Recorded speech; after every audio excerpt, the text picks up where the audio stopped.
साथ सचिन कल्याण चिट्टेलाही माहिती आहे, मी कुणाचीही तक्रार प्रदेशाला करत नाही. मी स्वतः मला जेवढं शक्य आहे निभावण्याचा प्रयत्न करतो. त्याच्यातून मार्ग काढण्याचा रडणारा कार्यकर्ता नाही, तक्रारी करणारा कार्यकर्ता.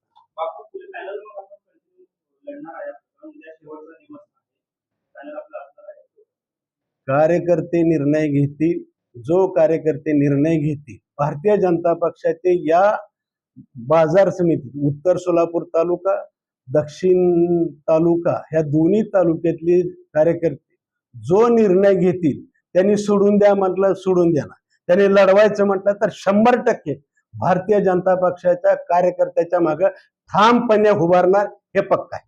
कुठलाही राजकीय गट तडचा विचार न करता कृषी उत्पन्न बाजार समितीच्या निवडणुकीत आम्ही सगळेजण एकत्र आलेलो आहोत आणि आम्ही या निवडणुकीत माननीय मुख्यमंत्र्यांच्या नेतृत्वाखाली ही निवडणूक लढवतो आणि निकालानंतर सुद्धा जे काही पुढचे निर्णय असतील ते माननीय मुख्यमंत्र्यांच्या नेतृत्वाखाली किंवा त्यांच्या ज्या सूचना येतील त्याप्रमाणे आम्ही लढवायचं ठरलेलं आहे आणि ह्यासाठी सगळ्या पक्षातील नेत्यांची सुद्धा एकवाक्यता आमच्यात आहे. माजी सरकारमध्ये सुभाष देशमुख असतील, विजयकुमार मालक असतील, ते देखील आपल्यासोबत अपेक्षित होतं, मात्र ते दिसत नाही सगळ्यांमध्ये. मगाशी म्हटल्याप्रमाणे सगळ्यांच्या पॉलिटिकल जे मतदारसंघ आहेत त्याची पॉलिटिकल डेमोग्राफी ही वेगवेगळी आहे. आत्ताच्या परिस्थितीमध्ये त्यांच्या मतदारसंघातली राजकीय परिस्थिती वेगळी आहे, माझ्या मतदारसंघातली वेगळी आहे, सगळ्या आमच्या नेत्या मंडळींच्या वेगळी आहे.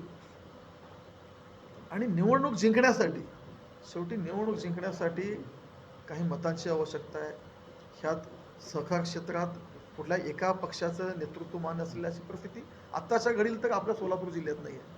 त्यामुळं निवडणूक जिंकण्यासाठी आणि कुठल्याही गट तर विचार न करता आम्ही एकत्र आलो, पण एकत्र येताना सुद्धा माननीय मुख्यमंत्र्यांना सर्वाधिकार देऊन आम्ही एकत्र आलो. दादा, खरं तर बिनविरोध होण्याच्या दृष्टीने अनेक प्रयत्न झालेले पाहायला मिळालेले होते. आणखी 2 दिवस आहेत, असा प्रयत्न आणखी यापुढे अजून साधारण 60 तास आपल्याकडे शिल्लक आहेत. आम्ही प्रयत्न करू, पण एवढ्या मोठ्या प्रमाणात उमेदवारांचे अर्ज दाखल झालेले आहेत, सगळेच अर्ज निघतील का नाही माहिती नाही, कारण एकही अर्ज राहिला तरी निवडणूक लागणार आहे. आमचा प्रयत्न तर राहणार आहे आणि शेवटी निवडणूक लागले तरी एकत्रित आम्ही सगळ्या निवडणूक लढवायची आमची तयारी आहे. त्या दृष्टीनं आम्ही आज ही पॅनलची घोषणा करू.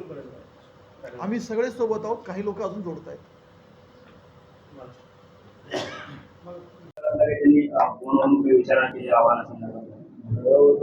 मला असं वाटतंय की त्यांनी तुमच्या मार्फत मला आव्हान करू नये. मी त्यांचा पालक आहे असं मी मानतो. त्यांना जर पालक वाटत नसेल तर मला असं वाटतं की तुमच्या मार्फत दिलेलं निवेदन बरोबर आहे. आणि मला असं वाटतं की आज सुद्धा प्रदेशाध्यक्ष जिल्हाध्यक्षांनी जो निर्णय घेतील, भारतीय जनता पक्षाचे 2 आमदार आहेत, भारतीय जनता पक्षाची सत्ता आहे.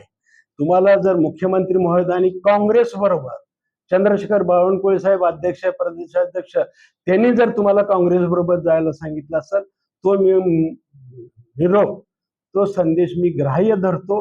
आणि जर समजा बैठकीला बसू, आता माझ्या मतदारसंघात छोटं गाव आहे, म्हणजे माझा मतदारसंघ छोटा आहे, त्यांच्या तिकडच्या दक्षिण तालुक्याच्या दृष्टीने मी छोटा आहे आणि मला राजकारण कळत नसल्यानं विचारू नये. माझं असं मत नाही की मला लय कळतंय, मी आज सज्ञान आहे, माझ्याकडले ताकद आहे, मला विचारल्याशिवाय काय करू नये अशी माझी म्हणणं नाही.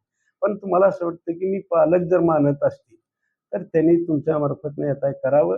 आणि त्यांनी जो निर्णय घेतील, जिल्हाध्यक्ष निर्णय घेतील की आपल्याला न्याय मिळालेला आहे, आपल्या कार्यकर्त्याला न्याय मिळालेला आहे आणि आपले सगळे कार्यकर्ते म्हणतील जिल्हाध्यक्षांना सांगितलेलं आहे ते बरोबर आहे, मी त्यांच्याबरोबर जायला तयार आहे. सगळ्या बोलताना असं लक्षात येतं की